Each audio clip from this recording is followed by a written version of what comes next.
My name is Rebecca Catan, this is Making LARP, and I'm here to tell you the 5 W's. They say that to get the proper amount of information out there, you need to be telling someone what, when, why, who, and how. I think what is a fairly good place to start when we're talking about LARP. LARP stands for live action roleplay, or roleplay, depending on what tense it's being used. LARP is essentially a mix between a tabletop role-playing game and improvisational drama, in that whilst you have a character and it has stats on a sheet or on a card that tell you what you are able to do, the majority of what you do is actually acted out. So for example, instead of rolling for your charisma score to go and chat someone up, you put on your costume and you go out into the world and try and make people be your friends, make them be your enemies, stab them in the dark, whatever it is your character would normally do, only it's kind of you doing it. For those that don't have a tabletop background and coming from maybe a drama side, it's like improvisational drama but slightly more rules. You can't just go, yes and I kill you. You can try, but the other person gets a chance to fight back, and how they do that is determined by some sort of system mechanic based on your own personal abilities, that of your character, and some sort of monitoring overseer. Could be called a referee, a storyteller, a game master.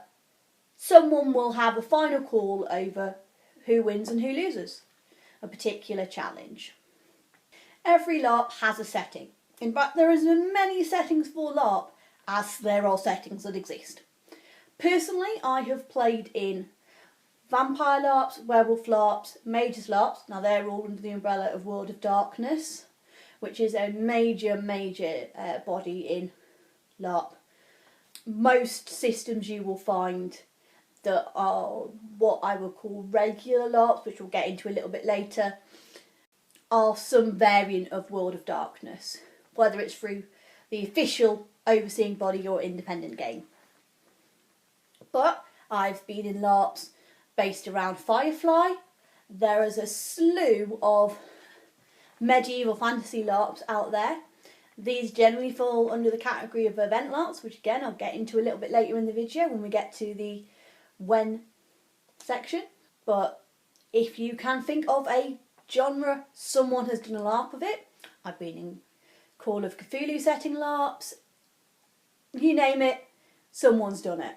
So what is MakingLARP? MakingLARP is going to be a YouTube video series, hopefully going to be once a week. So apologise for the first few episodes, I'm going to be wearing the same costume. I'm going to start getting myself a little bit of a backlog so that I have plenty of time, because while some of these videos will be me chatting to the camera, giving you some basic overviews of aspects of LARP, later on I will be doing some makes. I will be showing you how to make various simple pieces of costume, interviewing friends and other LARPers, and generally getting you everything you need to know before the season starts again next year. Season? What's that you say? Well, let's move on to when. As I mentioned before, there are generally 2 styles of LARPs. What I'm going to call regular LARPs and event LARPs. Strangely enough, event LARPs are LARPs that you go to as an event. Generally, these take the form of a weekend, perhaps a bank holiday weekend, so that you have several days where you are in character. So, over the course of the event, maybe you arrive late Friday or Thursday night, you will be going to the event. It could be in a smaller event. They might have booked out a youth hostel or somewhere there's bunks for you to stay. In the big events, like the one I happen to be part of, the Lorien Trust, there could be up to 3,000 people. So it's generally everyone going down to a booked out field and camping. Why are these called events? Well, not only are they a big event that you go to, they also tend to be several times a year.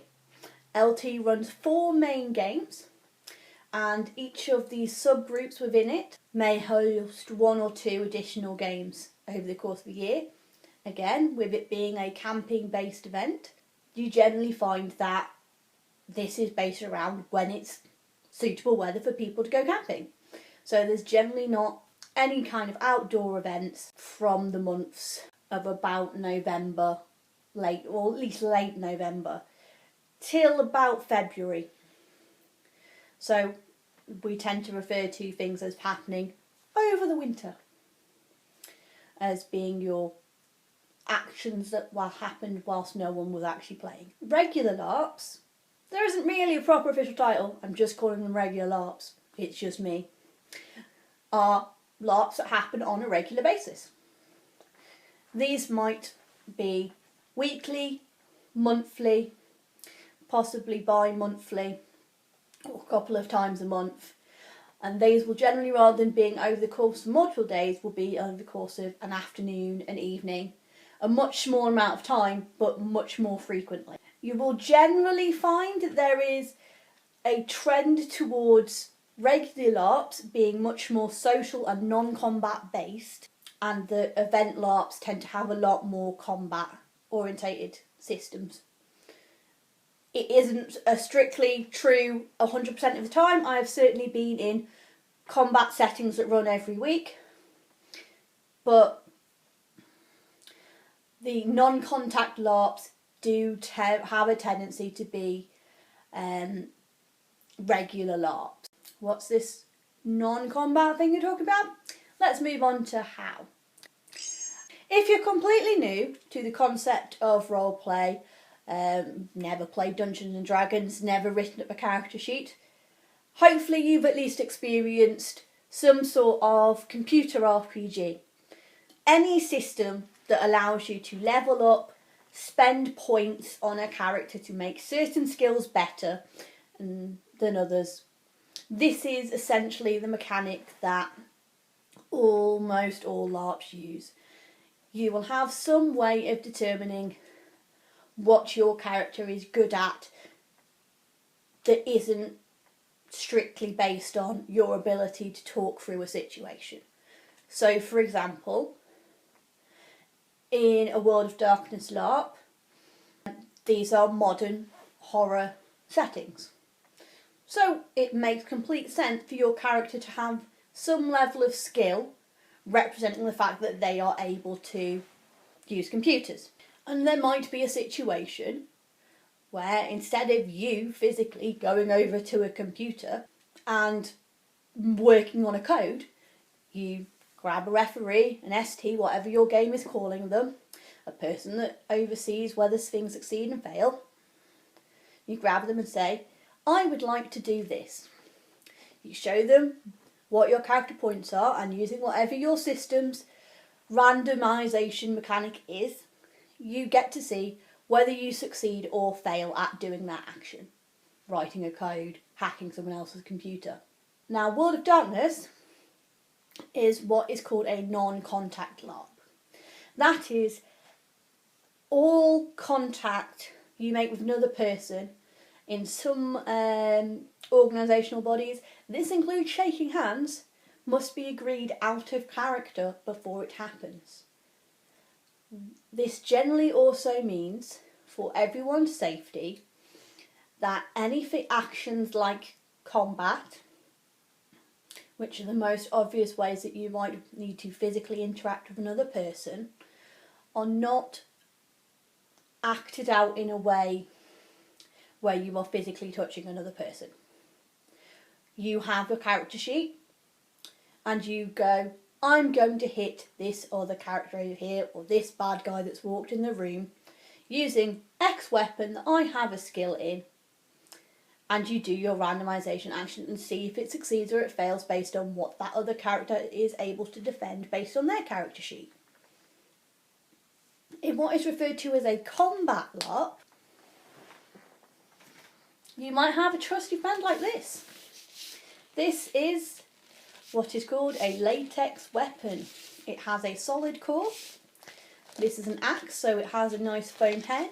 You will find that, say, a sword is softer more of the way through, and you try and slowly, safely, in a way that is not going to hurt the player, hit the character. So generally you're going to do an action, try and stop the blow just before it hits them so that it's slowed down enough that it's like tapping them rather than actually doing any sort of physical damage, and then they then take that hit in whatever way that your system has mechanics for based on their character sheet. For example, I play what would probably be referred to as a one-hit wonder, in that if I'm not wearing armour, I have one hit. In this system we use locational hits, which means that there are separate locations on my body. So my head is one location, my chest is one location, each arm is one location, and each leg is one location. Each location only has one hit. If I am hitting on an unarmoured arm, I can't use that arm anymore, which is a problem if it's my casting arm, because I'm a spellcaster. But what you can do, try and, if someone's swinging for you, you run away. You swing in such a way as to block them. As long as it hits just the weapon and not any part of you, then it isn't a safe hit. You could be a shield user and block it with, again, lovely, safe, squishy shield.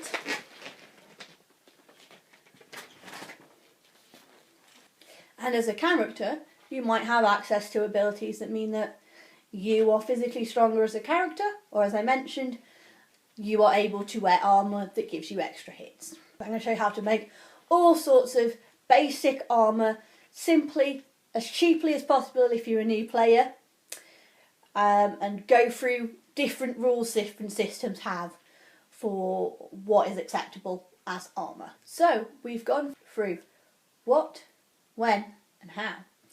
Oh, I think next we need to go for who. I think at this point you've probably guessed I'm from Britain. I live here in England with my wonderful wife of 5 years.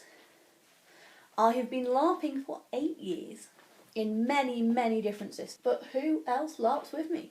Well, I have a lot of friends, and I will link to some of their videos below. There will be a lot of links on this first video. I LARP with about 3,000 other people in the Lorien Trust. So we come from a pretty varied set of backgrounds. I know teachers, I know bankers, I know people that work at McDonald's, I know people that are students. If you can name a job, probably someone somewhere has that job and also LARPs. They might not always feel comfortable with telling their workmates about it, but pretty much everyone LARPs.